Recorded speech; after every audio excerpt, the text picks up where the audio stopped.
Welcome to my kcse revision channel, Teacher Marita. Kindly subscribe, click the notification bell, you get notified once I upload a new video. Today we are looking at the most commonly tested questions in kcse, that is nitrogen and its compound, the laboratory preparation of ammonia.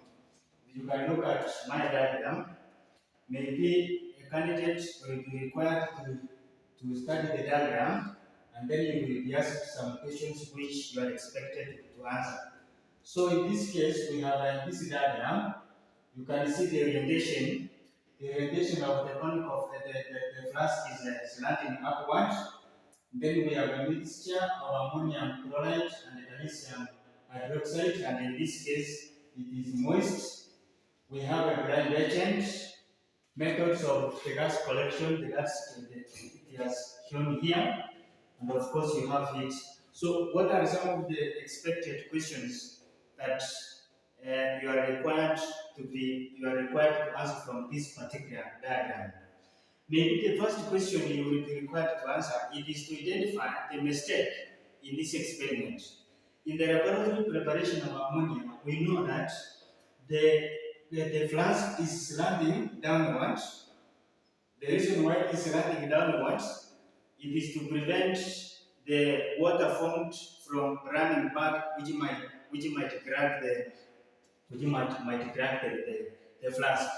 And again, we know that a dry reagent must be used, but in this case, you can see here we have a moist. So we must have a dry reagent, that is a dry ammonium chloride and calcium hydroxide. The reagent must be dry. And once the gas has been dried using a dry reagent of calcium oxide, then the dry ammonia gas is normally less dense than air, and therefore it must be collected by the upward delivery or the downward displacement of air. So if we can look at this one here, that mistakes and reasons for each mistake. So in the first case, we have mistake. Methods of gas collection is wrong. So we have the methods, the gas is collected by downward. So from this particular diagram, the methods of the gas collected is wrong. And what is the reason for this mistake? It is because ammonia is less denser than air. Therefore, it must have been collected by the upward delivery. Then mistake number 2, the flask is slanting upwards. As you can look here, the flask is slanting upward. The reason is water produced may run back and break the flask. The third mistake is we have a moist reactant should not be used. In this case, we have a moist reactant reaction between ammonium chloride and calcium hydroxide, which are moist, so they must not be used. The reason is ammonia gas will dissolve in water. So those are some of the mistakes that you are required to identify from this particular diagram.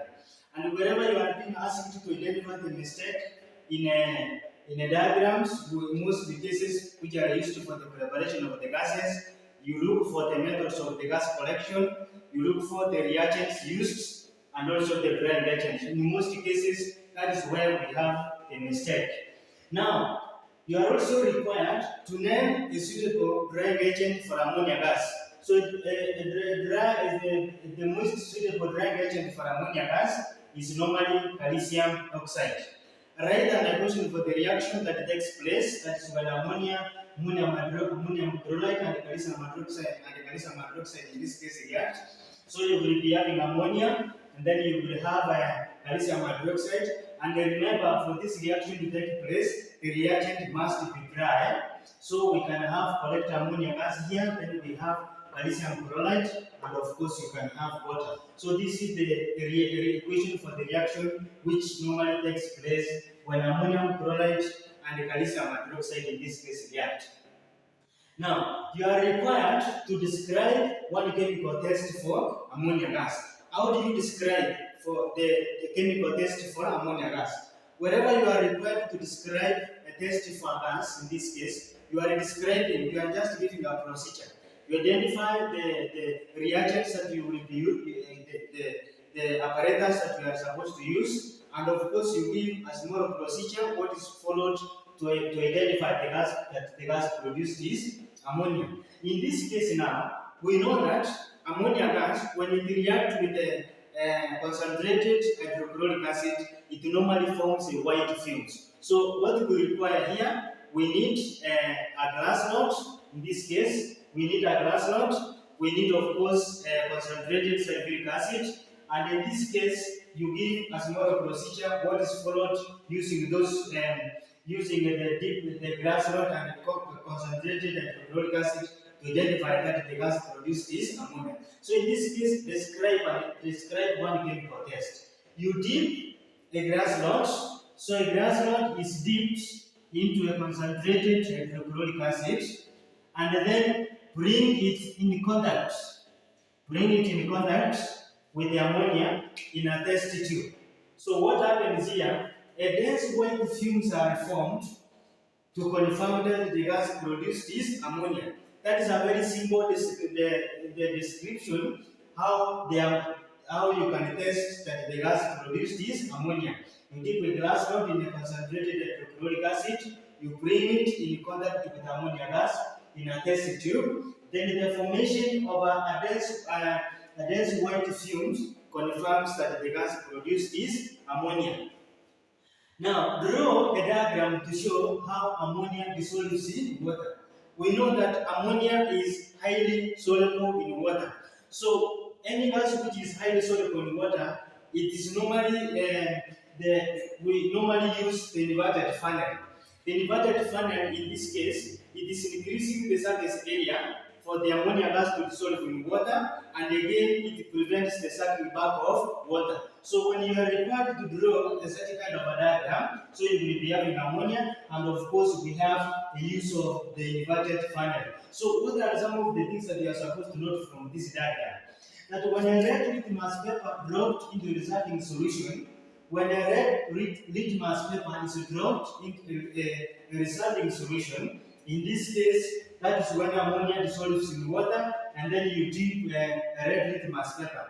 We know ammonia gas dissolves in water to form an alkaline solution or forms a basic solution. So what will happen with the red litmus paper? The red litmus paper will turn blue. This is because ammonia being a basic dissolves in water to form a basic solution, which normally turns a red litmus paper blue.